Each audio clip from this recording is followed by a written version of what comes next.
Bakı Dövlət Universiteti və Yeni Azərbaycan Partiyasının təşkilatçılığı ilə Ulu Öndər Heydər Əliyevin anadan olmasının 102-ci il dönümü və Konstitusiya və Suverenlik ilinə həsr olunmuş Ulu Öndər Heydər Əliyevin siyasi irsi, qüdrətli dövlətin əsasları mövzusunda konfrans keçirilib.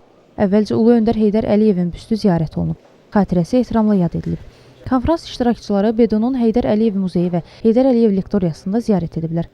Konfransın açılış mərasimində əvvəl dövlət himni səsləndirilib.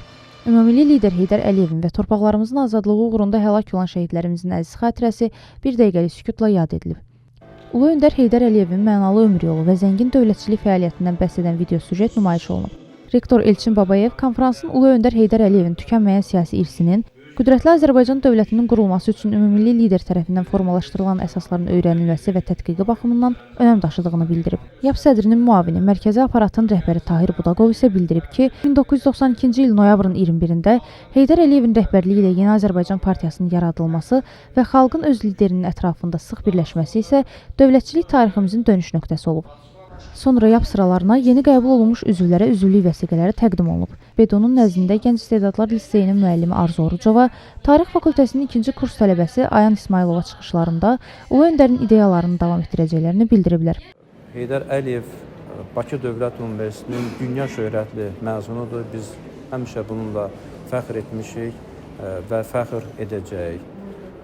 Düşünürəm ki, bu cür tədbirlər bugünkü Azərbaycan, onun dünyadakı yeri və hər gün gündən-günə qüdrətlənən ölkəmizin istər beynəlxalq arenada, istər regionda öz sözünü deyə bilməsi baxımından həyata keçirdiyimiz tədbirlərin bir hissəsi kimi baxıla bilər.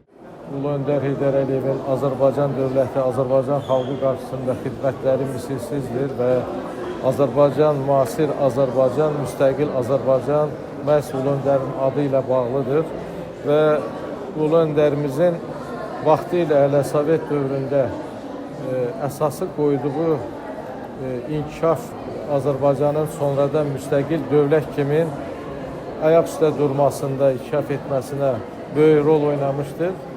Lakin ikinci hakimiyyətə qayıdışından sonra Heydər Əliyevin gördüyü işlər artıq müstəqil Azərbaycanın regionda lider dövlətə çevrilməsində, Azərbaycanın beynəlxalq münasibətlər sistemində özünə layiq yer tutmasında böyük rol oynamışdır.